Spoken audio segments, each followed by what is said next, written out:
Are you ready, Ms. Green? Yes, sir. Thank you. Okay. Calling case 24-58075, People State of Michigan versus Darnell Lewis. Defendant discharged from count 1 assault with a dangerous weapon, count 2 felony firearm. He also has case 24-58074, charged in count 1 assault with intent to do great bodily harm, less to murder or by strangulation, count 2 felony firearm. Appearances for the record. Good morning, Your Honor. Shelley Drink for the people, P number 60249. And Vanessa Hamilton, P82107, on behalf of Mr. DeMar Lewis, who stands to my left. Could you say your name for the record? DeMar Darnell Lewis. Designated time set for preliminary examination in both matters are ready to proceed. Yes, Judge. How many witnesses on each case? Your Honor, I just have one witness, the same witness for each case. Which one are you proceeding on first? I think we'll go with the last one that you called, the first one. Okay, we call case number 24-58074 versus DeMar Darnell Lewis. Then it's charged with count 1 assault, great bodily harm, less than murder or by strangulation, count 2 felony firearm. Okay.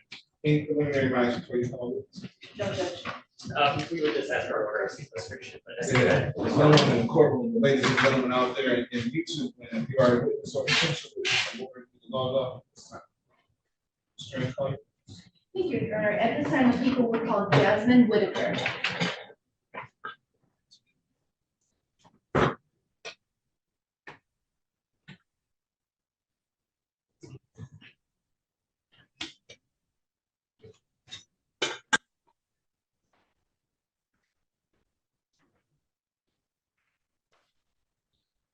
And please step forward. Give your name and spelling to the young lady seated there.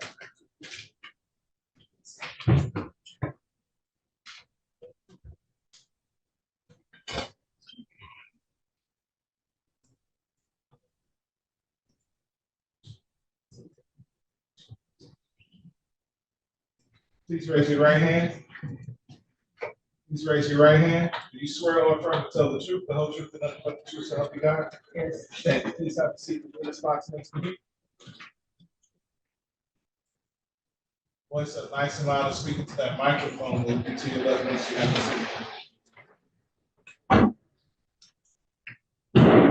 seat. Maybe give me the ready. Thank you. Good morning. Please state your name once again for the record. Jasmine Whitaker. All right, Ms. Whitaker, I'm going to be asking you some questions today. If there's anything that you don't understand, if you want me to repeat it, please let me know, all right? Yeah. Okay, thank you. Now, do you remember that I told you that we're here for 2 separate incidences? Yes. Okay, so what I want to talk to you about first is the incident that happened most recently on July 2nd of this year. Do you remember that date? Yes. Okay, so where were you on that date? Home. And where's your home located? 1585 Is that in the city of Detroit, the county of Lane? Yeah. Okay, and were you there by yourself or with anyone else? When I was there with my children, my stepdaughter, and their dad, DeMar Lewis. Okay, and you said DeMar Lewis. How do you know DeMar Lewis? He's the father for my children. We were in a relationship. Okay, how long were you in a relationship for?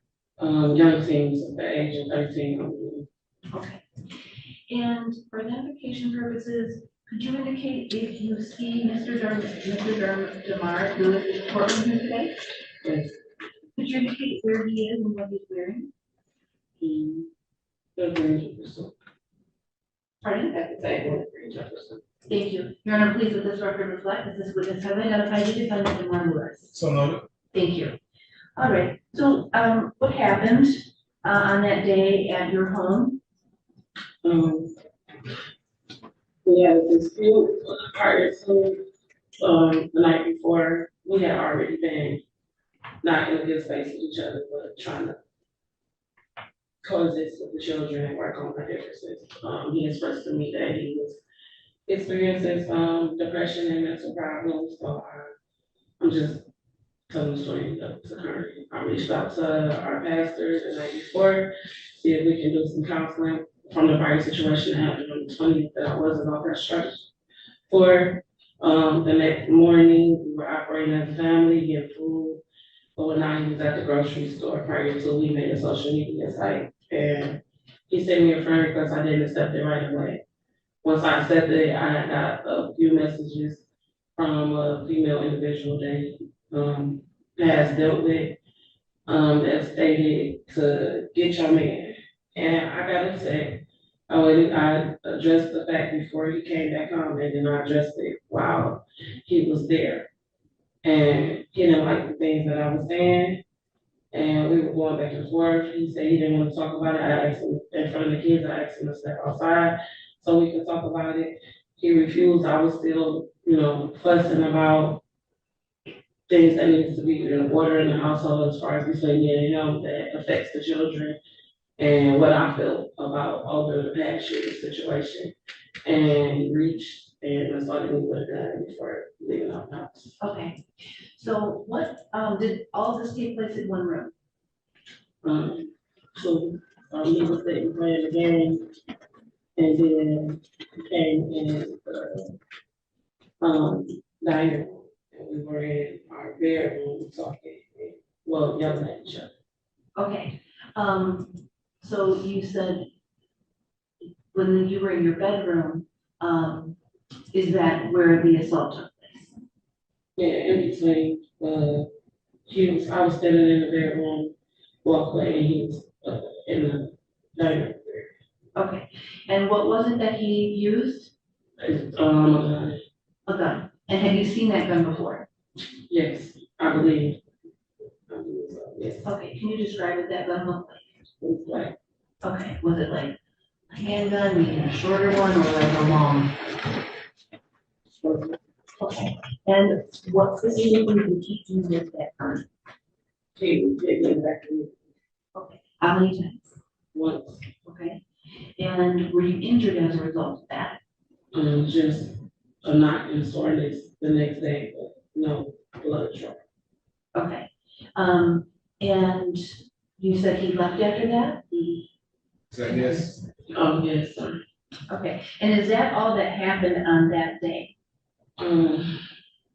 Yes, we communicated over the phone. I called him and told him that I had called the police. We were arguing over the phone, and then that was the last time I had something. Okay, thank you very much.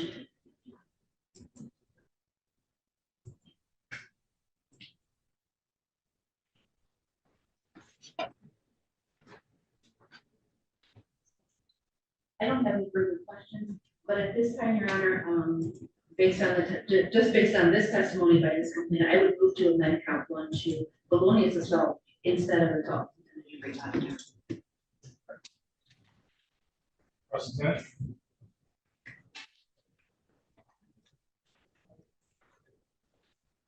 So you stated that this occurred in your home, correct? Yes, And you stated that he retrieved a weapon. Where did he get that weapon? under the bed, mattress. Okay, and so you stated, were you aware that that weapon was there before? No, No, you didn't know that that weapon was in your home? absolutely not. Um, and do you know where it was under the bed? Was it in a container? No, No, it just was laying under the bed. yes. So you had, how many children do you have in that? I have, at the time, 3 of our kids, my stepdaughter, which is his current infant child, and,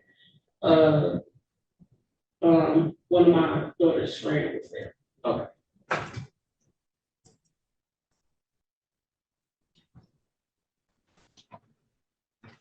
And so there was a gun in your house that you were aware of. No, And you said that he pulled it out and hit you in the back of the head. yeah, Okay, so were you said you saw him pull it out, is that correct? Yeah. And then did you turn around and leave, or how did he hit you in the? I was in the room, standing in the doorway of the room. Okay, so at some point you were facing him, you watched him pull the gun out, Yes, and then you turned around, or how did he get to the back of your house? so the dresser is here, our bed is here, it's not that much space in between the bed, it's the doorway, it's a hole, we got holes on our bed. It's the doorway right here, it's just a few feet, the dining room, and then me standing in front of the dresser.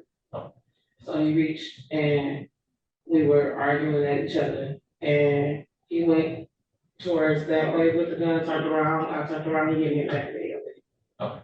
And when the police came, they offered you medical attention, or they offered to have a medics come to the scene? Yes, And you said you didn't want that? yes, Okay. And you never ended up going to the hospital or anything like that? no, I still have my 4 children plus an infant child, and nobody would come get the kids for me to be able to go to. And no one was answering the phone during the time. And have you all had incidents like this in the past? Yes, Okay, and have you had, police come to these incidents in the past? yes, Okay, so this is frequent? I was actually frequent, on and off, if our situation gets too bad where he becomes too stressed, he goes from 0 to 10. I will too, I'm not gonna state that I have not, argued that, but I feel sympathy for our family wise, and I have not pressed charges in the fact that I want him to be around his kids and get the help that he needs, but he never got the help that he needs. And in this situation, did you get physical with him at all? No, But you were fighting with him, right?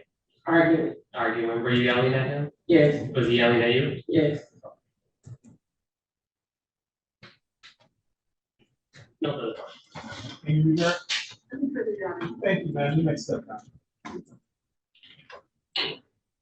Don't go too far, but we're gonna call you back to the second case, okay?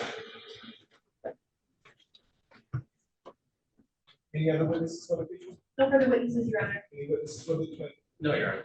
people? Thank you, Your Honor. At this time, based on the witnesses' testimony, I do move to bind over. I would just review my motion to amend count 1 from assault and intentional great bodily harm to felonious assault. And in addition, I would also be adding a count of the misdemeanor of domestic violence.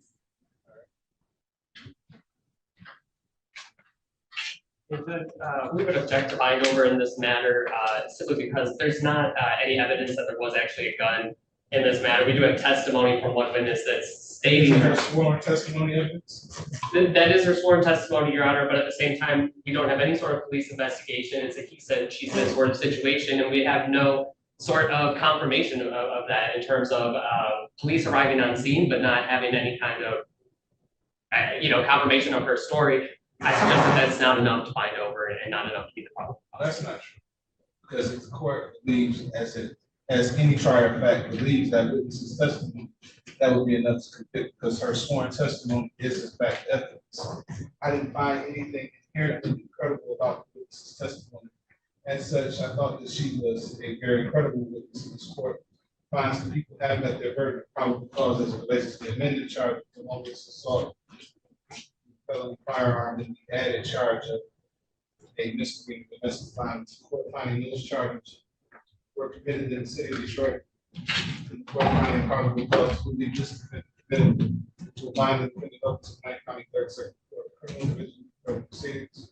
Is indicted on the information date time to be July 26, 2019. I'm sorry, 2024 at 9 o'clock.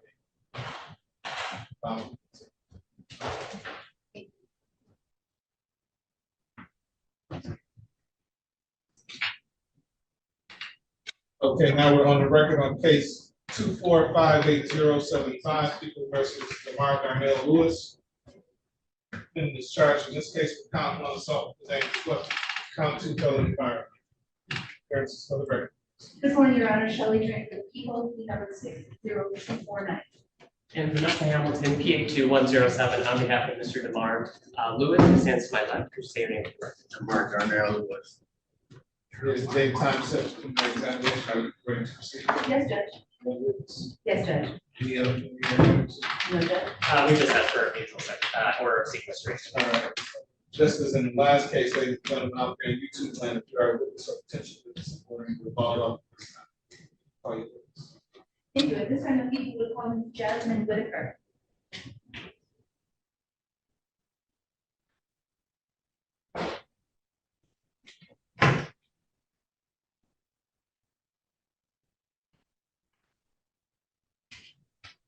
Now, let me remind you that you're still under oath, okay? You take the stand.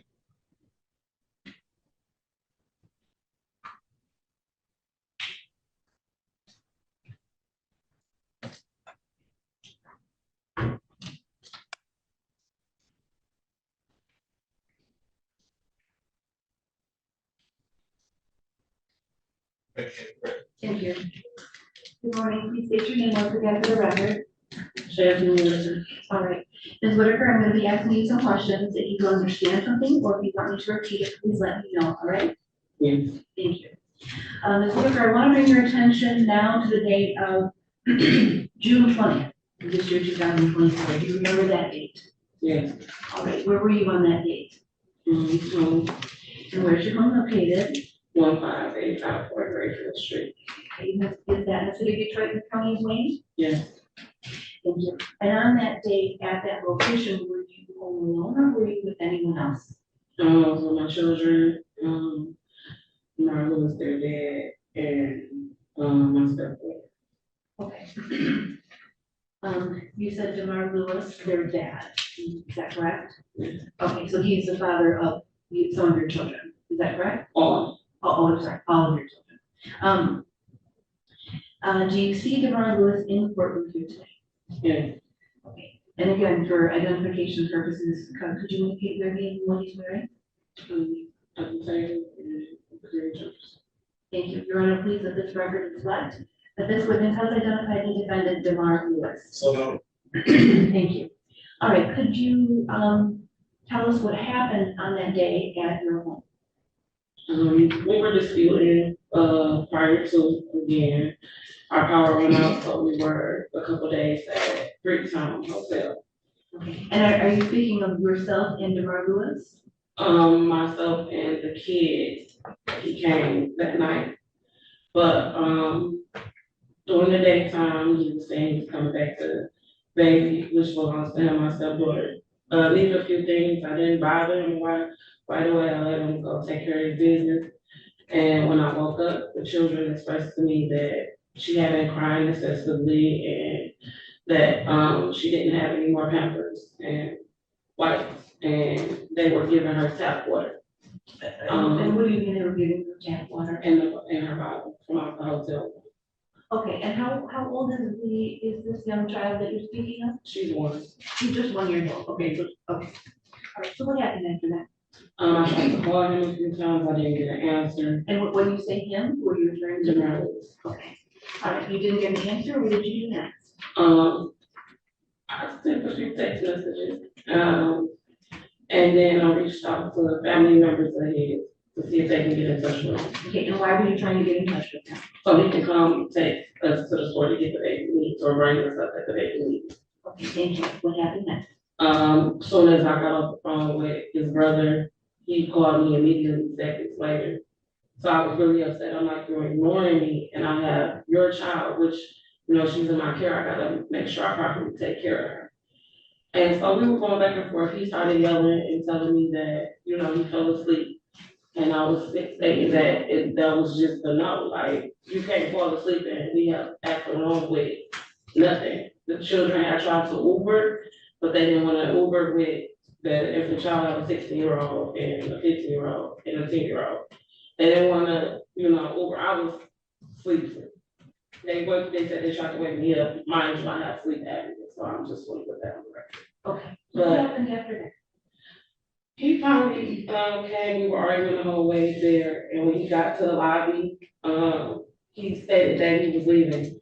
He left the car at valet and he took off on foot. I don't know where he went until we started conversating. He said that he was catching a bus home and to bring her home, bring the baby home. I said I didn't want to come to the house because I didn't want to argue with him. I stayed there that night just to diffuse any type of argument.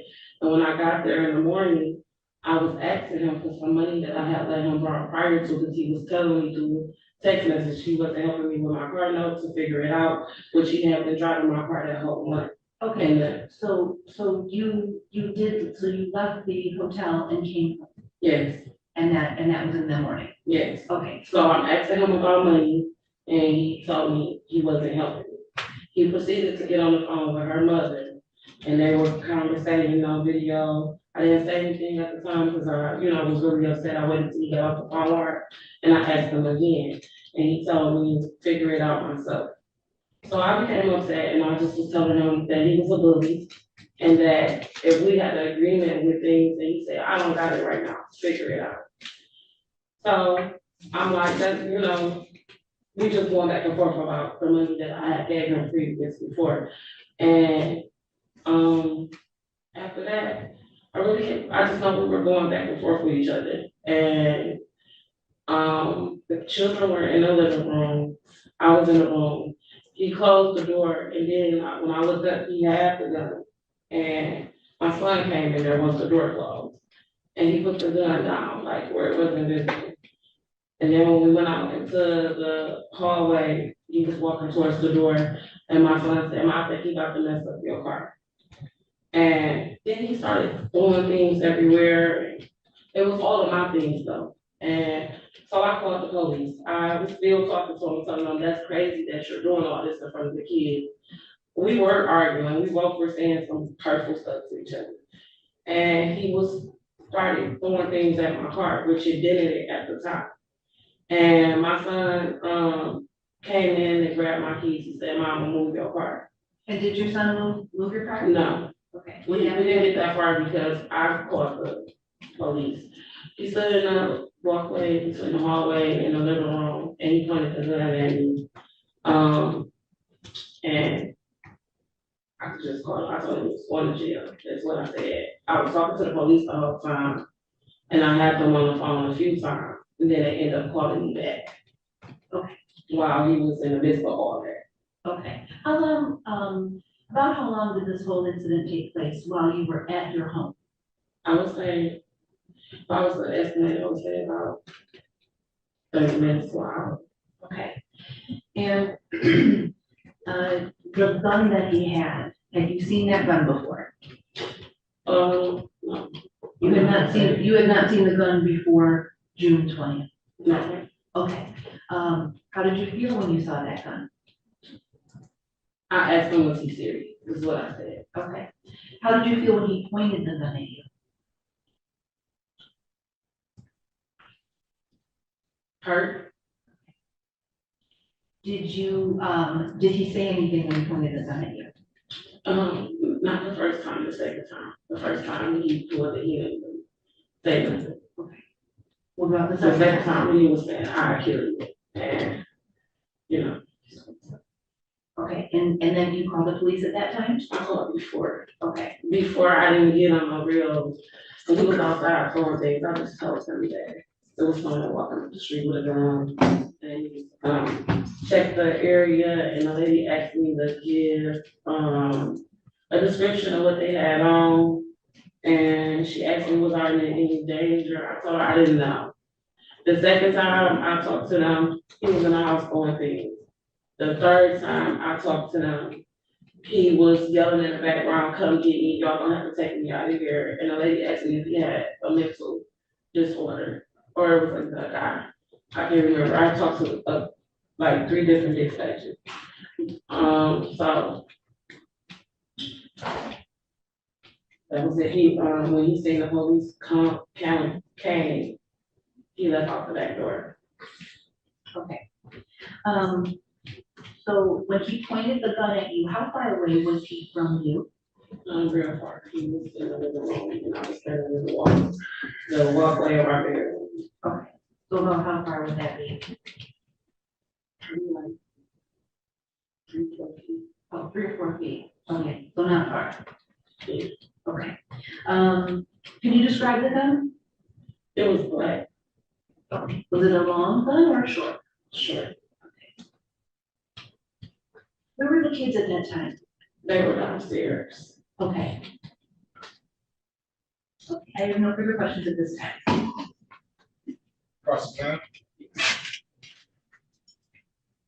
So you said 2 different things. You said that he was 3 or 4 feet away from you when he pointed the gun at you, but also in a separate room. Mhm. So, Say yes. Yes. so basically, was he close to you or was he far away? It was far away, so our living room and our dining room and my room, they're all connected, like, here's the living room space, here's the dining room space, and if you feel away, you can get to our room for just open space. I mean, so you you know, like we had discussed before, you guys were arguing back and forth, right? And it was crazy, right? Just throwing things around. Yes. Yeah. And this was kind of going on inside the house, outside the house, all that. I stayed in the house, I never came outside, he was inside and outside, I didn't wanna be in his way, possibly throw something at me, so I immediately just called the police. But he didn't actually point the gun at you, right? He did. He just had the gun, was he waving it around? No, he never waved it around, he pointed it directly at me. No further question. Can you redirect? Further questions? How did that make you feel when the gun was pointed at you? I was hurt. They never, never been in that space. Questions based on my question? Okay. No. Thank you, you may step.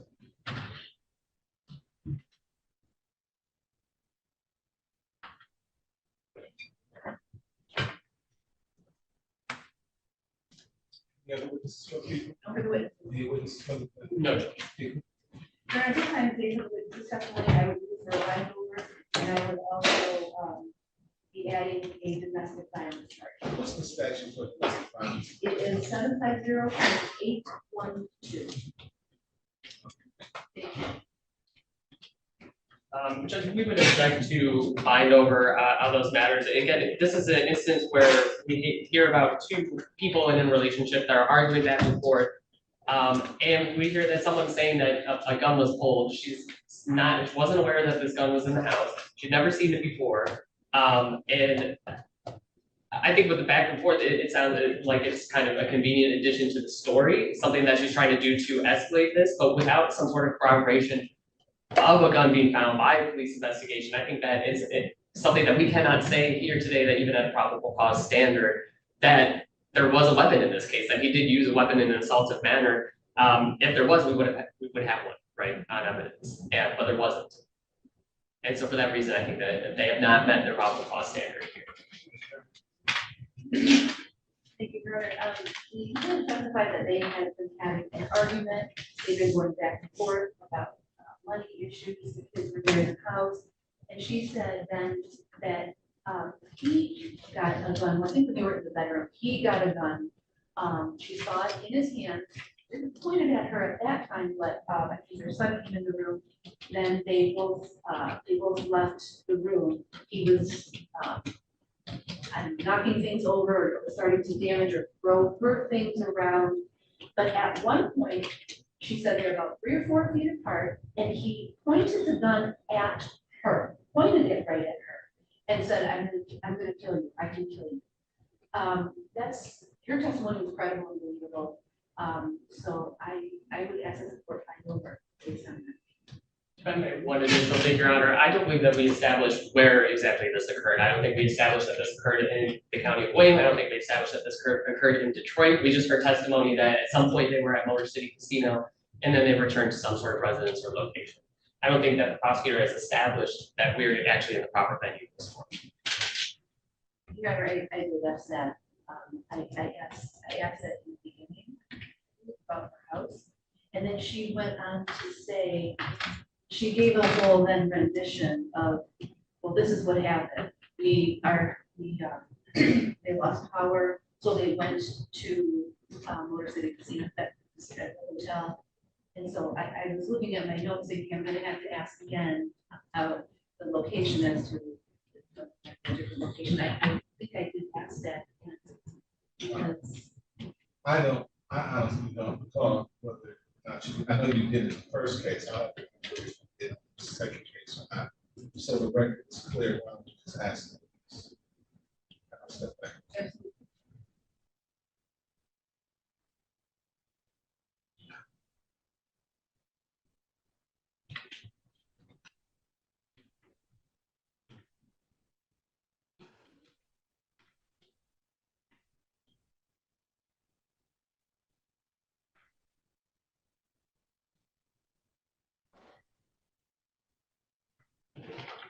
Ms. Whitaker, let me remind you that you are still under oath, okay? One question I need some clarification on. The second case that we're referring to, the one you just testified about, where did that take place? Sorry? At 15854 Great Field Street. And that's in the city of Detroit, County of Wayne? Yes. Okay, any questions based on my question? Yes, sir. Thank you, ma'am.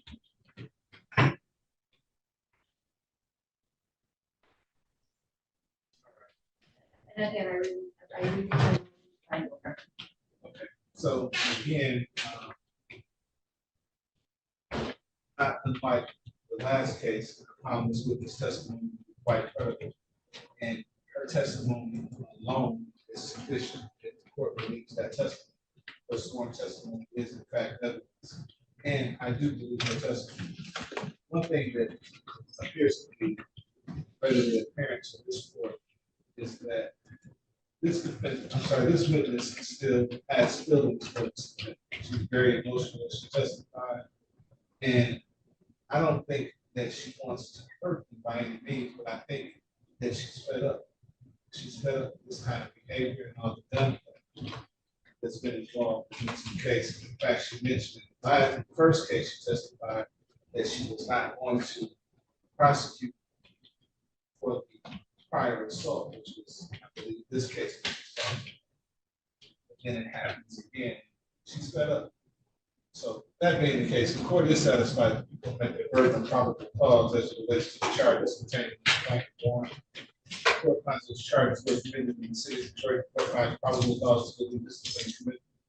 And it will be bound over to Wayne County Third Circuit Court Criminal Division to proceed.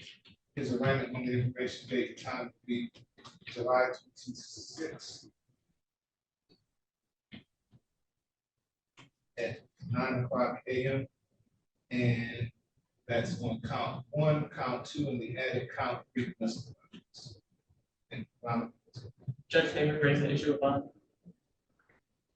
Right, currently, I believe that my client has set with a cash bond for GPS release. We would just ask that, given the circumstances of this case, we do understand that, he is a father, he does have an infant child, as well as other children that he does care for and provide for.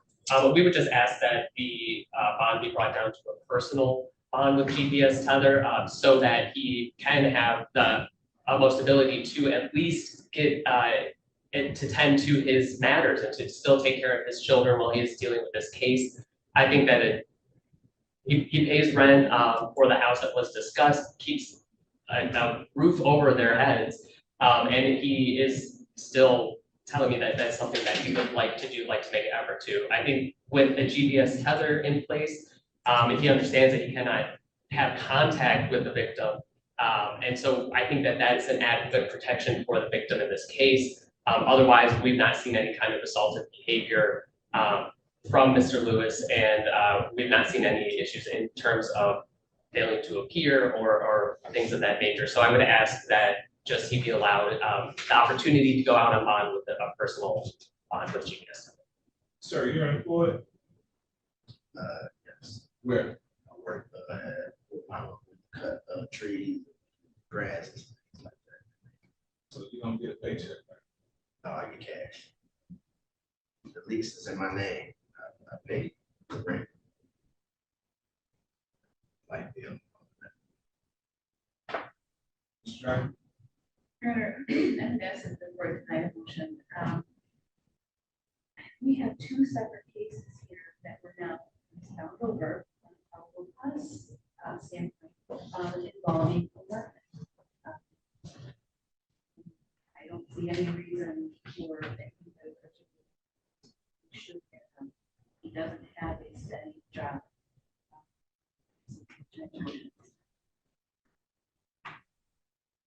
So the court recognizes that the purpose of bond is not for punishment, but to make sure that it shows up in court and does not pose a danger to the court to make witnesses. I'm not so sure that this defendant, in light of allegations here, two separate occasions, that he does not pose a danger, at least to Ms. Whitaker. This present bond is what? It's cash surety, I believe, for one case is $75,000, the other one is nominal at $10. So cash surety is 75. Or sorry, just I'm assuming it's cash surety at 75. 75,000 cash surety, judge, in our house arrest.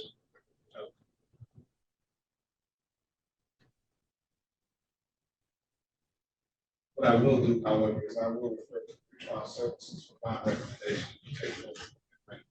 Thank you, Judge. What is what's Thank you, up? Judge.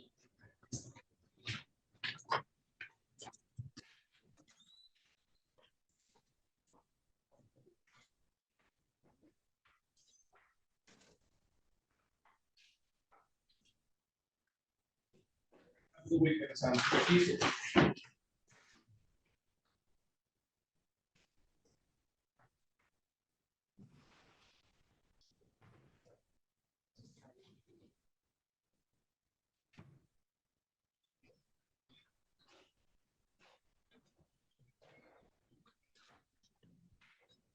Court will be in recess until 12 o'clock.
Are we ready on Roderick, Lamont, Beard? Ready, Judge? Unfortunately, yes, Judge.